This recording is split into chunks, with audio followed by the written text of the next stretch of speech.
کله چې فارغ شو د وراثت د ذی الفروضو نه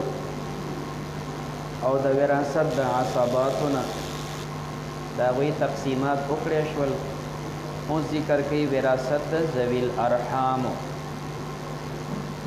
آیا د ذوی الارحامو دپاره وراثت کې حصه شته؟ جمهور صحابه حضرات فرمایي چې شته.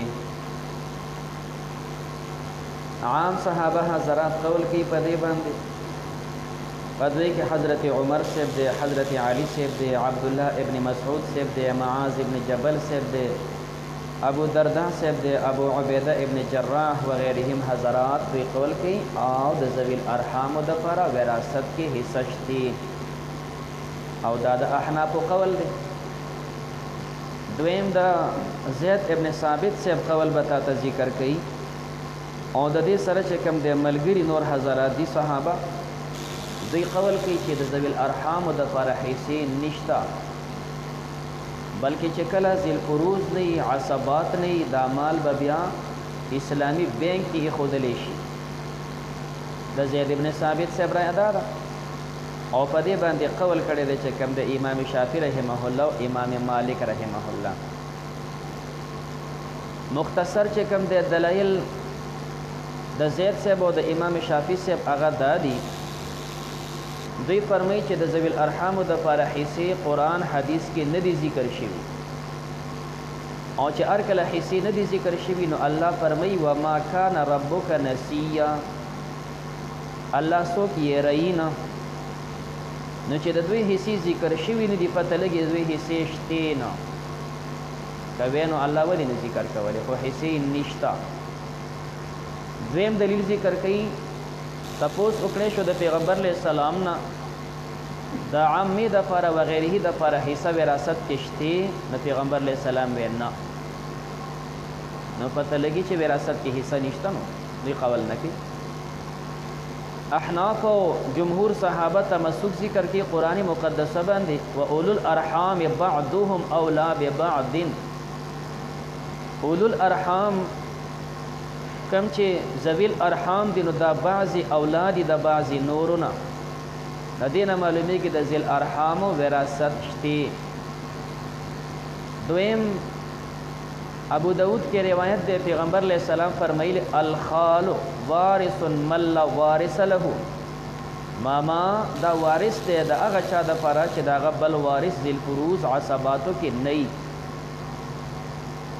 لہذا احناف په دې قول کوي، جمهور په قول کوي چې را حصه شتې ولا. او کم چې دغه روایات دي یا آیت کریمه چې کم کې وراثت نشته نو د هغې په مقابل کې احناف خپل قول له ترجیح وي او فرمایي زموږ دلایل مثبت دي او مثبت چې کم دی راجح وي په منفي باندې، نو ځکه دې مثبت له دوی ترجیح ورکوي. نو موږ قول کوو په وراثت د ذی الارحامو باندې. وړاندې انواع به دې ذکر کوي. نو فرمایي بابو ذوی الارحام، دې ته ذوی الارحام وایي ځکه دا د رحم نه راوتی دی، رحم بچهدانې ته وایي، همدغې ته نسبت کېږي ځکه د هغې نه دا تخم خور دی. تعریف یې دا دی ذو الرحمې. ذو الرحم چا ته ویلی شي؟ کل قریب، هر هغه رشتې دار دی لیس بذی سهم، نه خو دی ذی سهم دی، ولا عصبت او نه چې کوم دی دی عصبه دی، نه خو دی ذی الفرض دی او نه عصبه دی. نو هر هغه قریب چې دی ذی الفرض او عصبه نه وي او قرابت شتي نو دې ته موږ ذی الارحام وایو. دا تعریف. اوس د مذهبونو بیان کوي. وکانت عامة الصحابه رضوان الله علیهم اجمعین. عام صحابه حضرات د هغوی رایه دا وه چې یرونه دوی عقیده وه، دوی قول کو یرونا یقولون، دوی قول کوي توریث ذوی الارحام، په وراثت د ذی الارحامو باندې چې دوی دپاره وراثت کې حصه شتي او د هغه صحابو چند نمونه مو تاته واخیستل. وبه قال اصحابنا، او په دې باندې قول کړی زموږ احنافو. دویم وقال زید، دویم قول پکې د زید ابن ثابت صاحب دی رضی الله تعالی عنه او د هغه سره بعضې حضرات ملګري صحابه شو. دوی فرمایي لا میراث لذوی الارحام، د ذی الارحامو دپاره وراثت نشته. نو وراثت به ورکولی شي ذی الفروضو ته، او چې ذیل پروز نه عصبات او نسبی سببي وته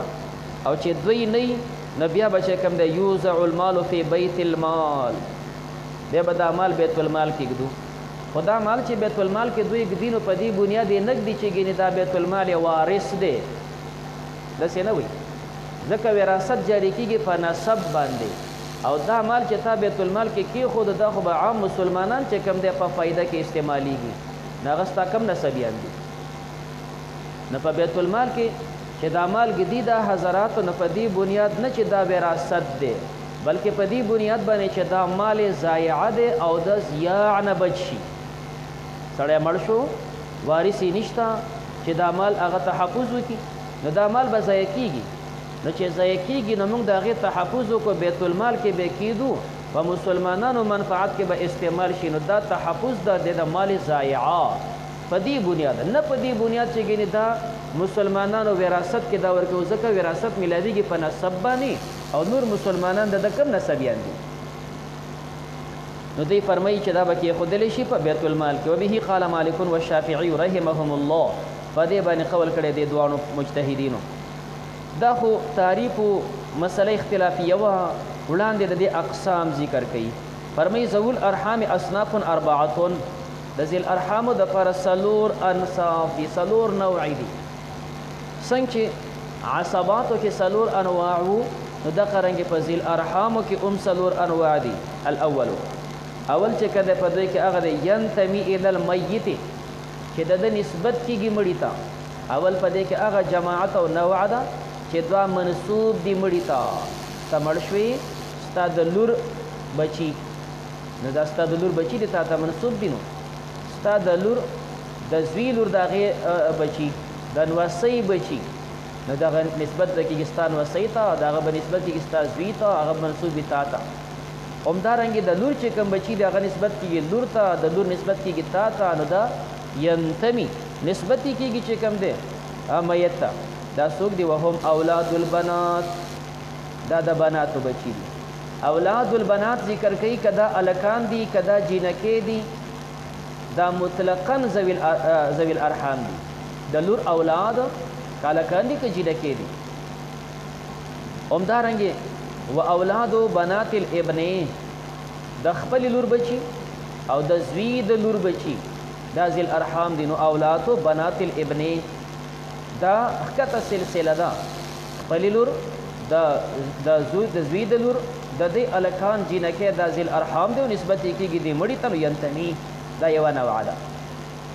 والصنف الثاني دویم قسم په دې کې ینتمي الیهم المیت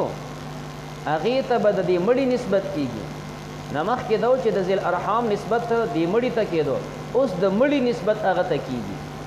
هغې منصوب الیه دي هغه څوک دي وهم الاجداد الساقطون والجدات الساقطات هغه اجداد دي چې کوم ساقط دي د ذیل فروزونه دې ته جد فاسد دی ورته وی اول جدات الساقطات جدی فاسده وه د دې په مقابل کې جد صحیح او جدی صحیحه وه جد صحیح او جدی صحیحه دا د ذیل فروزونه وو نو دا چې کوم ساقط دي د فروزونه نو موږ ورته جد فاسد وی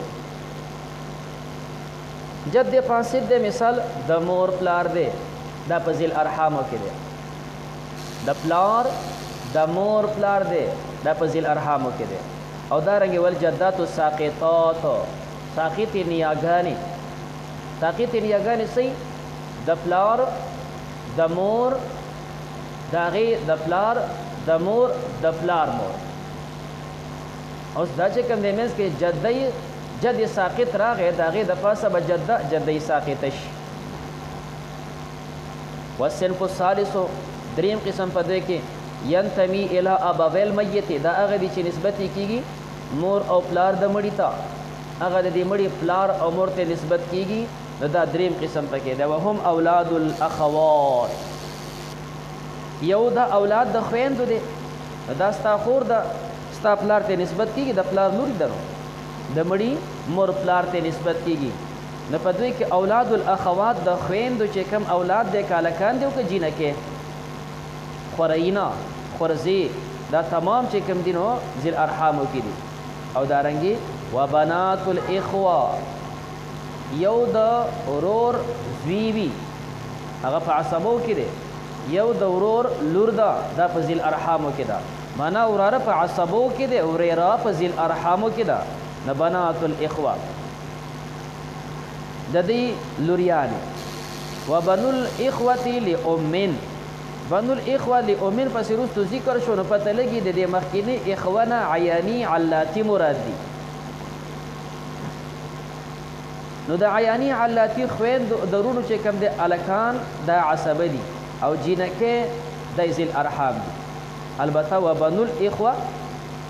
لامن او زامن د اغرونو چې کم دا ستا چې کم د امن کې وي معنا د اخیافی رونه دا ذل فروز دي او د اخیافی درونو زامن چې کم دا په ذل ارحامو کې دي او چې د اخیافی رونو زامن په ذل ارحامو کې شول نو لوریانې هغه طریقې ولا سره شوي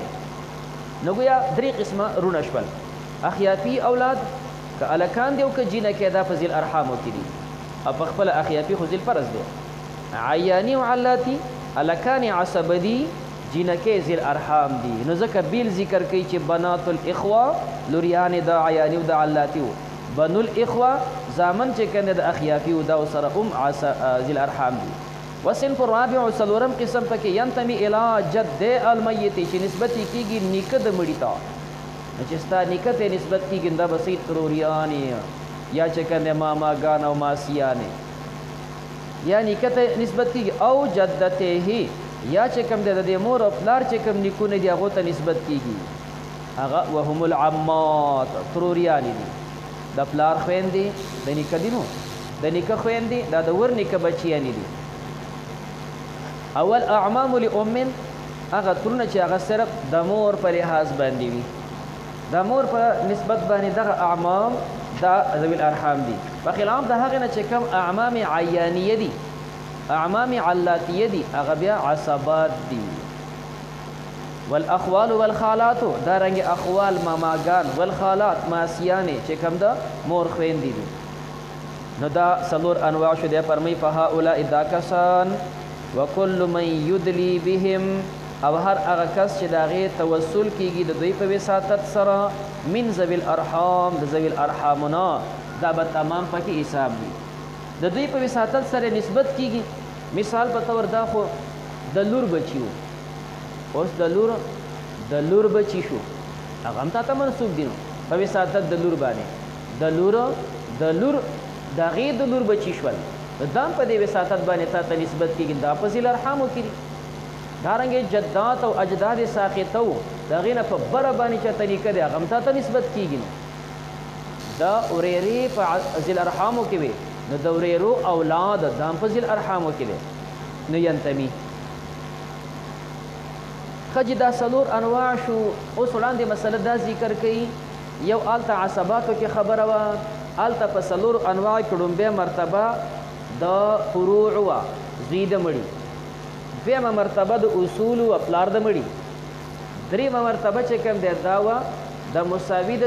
مړي چې رور دی وراره دی او سلورم هغه چې فروع د جدو ترونه نه دلته چې کوم سلور اقسام ذکر شو دا هم هغه ترتیب وي دی وینه په دې کې اختلاف دی نه اختلاف داده روا ابو سليمان چې کوم دی یو فقيه دی هغه نقل کوي د محمد ابن الحسن الشيباني نه هغه نقل کوي د امام اعظم ابو حنیفه رحمه الله نه داسې وي ان اقرب الاصناف په دې کې قریب د اصناف او الصنف الثاني دویم دی په دې ذل ارحامو کې د مړي ته چې قریب د ناغه پکې دویم قسم اجداد او جدات ساقطه دي اني اوس دلته دا مقدم شي الته عصباتو کې اولاد مقدم دلته بره مقدم دی مرتبه وان علو او ثم الاول بیا په دې پسې دویم نمبر بیا د بچو مسله ده وان سفلوا ثم الثالث بیا دریم کم چې مثال په تور ستارونه دي دا او ان نزلوا او ثم الرابع چې بیا پسې هغه دي چې کوم دا رابع قسم وان بعدوا دا پکې یو قول دی وروا ابو يوسف الحسن بن زياد دویم قول پکې دا دی چې امام ابو يوسف نقل کړي او حسن ابن زياد نقل کړي د امام ابو حنیفه رحمه الله نه همدارنګ ابن سماع نقل کړي د محمد ابن الحسن شیبانی رحمه الله نه هغه نقل کړي عن ابي حنیفه رحمه الله تعالی هغه په دې اصناف اربعو کې ترتیب داسې ذکر کوي ان اقرب الاصناف الصنف الاول لومبه د اصنافونه هغه صنف اول دی چې کوم اولاد د لور دی اولاد د زوی د لور دی ثم الثاني گویا دا قسم هغه چلی چې څنګه عصباتو کې اول فروع د میتو بیا اصول د میتو بیا فروع د اصل قریب بیا فروع د اصل بعید وې دام اقا شانتی وایا نو اول چې کله فروع د میت دي بیا اصول د میت دي بیا ورپسې فروع د اصل قریب دي بیا پسې اصول د فروع د اصل بعید دي ثم الثاني ثم الثالث او ثم الرابع كترتيب العصبات چې څنګه د عصباتو خبره کړې وه نو دا دویم قول دی فرمایي دله ترجیح ورکوي وهو الماخوذ به همدې باندې عمل کوي شي نو معنا مفتا به قول دا دی وعندهما او صاحبان دریم قول داسې راغلی چې الصنف الثالث مقدمون صنف ثالث دا مقدم دی صنف ثالث چې کومه درونو بچیو یا د اخیافیو اولادو مقدم على الجد على الجد دا مقدم دی په جد باندې دلته د صاحبانو په قول کې لږ خفا ده او دوی خپل قول او مسلک پرېښی دی ګوره هلته وړاندې د مسله وې چې کله رونه راشي نو صاحبانو وې جد دپاره بهتر دی په امورو اسنینو کې یا په امورو ثلاثو کې ذیلفرض ورسره نه وي په دوه خبرو کې ولا یو بهتر ورکو ذیلفرض ورسره جد لپاره بهتر په یو د دریو کې ورکو او دلته فرمایي چې دا صنف ثالث چې دا اخوه دي دا مقدم دی په جد باندې نو هلته مسله وه د عصباتو هلته جد اعلا وې د اخوونه او دلته مسله د ذیل ارحامو ده نو په ذیل ارحامو کې اخوه مقدم وي په جد باندې نو خپل هغه اصل یې پرېښی دی ښه کوم اصل قانون چې دوی په عصباتو کې ذکر کوو نو په ذیل ارحامو کې صاحبین هغه پرېښو امام صاحب خپله خبره نه پرېښې هغه په عصباتو کې هم خبره کوله چې نیکه موجود وي اخوه ساقط دي نو اوله مرتبه د فروع وه دویمه مرتبه د اصول وه دریمه مرتبه بیا چې اصول نه بیا فروع د اصل قریب چې رونه دي دلته هم فقه خبره ولاړ دی اوله مرتبه د فروع ده بیا دویمه د اصولو ده بیا دریم نمبر چې کوم دی فروع د اصل قریب دي چې هغه رونه دي نو صاحبانو خپل قول مخکینی سره دلته پرېښی دی ځکه هلته عصباتو قول جدا او دا د ذیل ارحامو قول بیل دی نو دوی وایي صنف ثالث دا مقدم دی په جد باندې چې هغه اب الام دی ځکه لأن عندهما د صاحبانو په نسبت باندې کل واحد منهم هر واحد په دوی کې اولا من فرعه دا عبارت څه نسخو کې نشته لږه پیچیدګي ورپکې ده نو ځکه بعضې نسخو کې اشتراک داسې وایي لأن عندهما ځکه د صاحبانو قول دا دی چې کل واحد منهم دا دریم قسم ته راجع ده هر واحد په دې دریم قسم کې چې هغه د خویندو اولاد دی دا دریم قسم هر واحد چې د خویندو اولاد دی اولا دا غوره دی من فرعه د فرع د قسم ثانی نه دا چې کوم دی غوره دی د فرع د قسم ثانی نو قسم ثالث چې کوم دی چې کوم دا بچی د خویندو دا اولادی من فرعه د فرع د قسم ثانی نه قسم ثانی دا جدات او اجدادو دا غي فروع چې ورنیکه دی دا غره دا غوره دی وفرعه او فرع د قسم ثانی وان سفل اگر چې دا ښکته راشي اولا من اصله اولاد د اصل نه ځکه اصل خستا ورنیکه دی او فرع ستا نیکه دی دا نیکه اولاد د هغه ورنیکه نه الله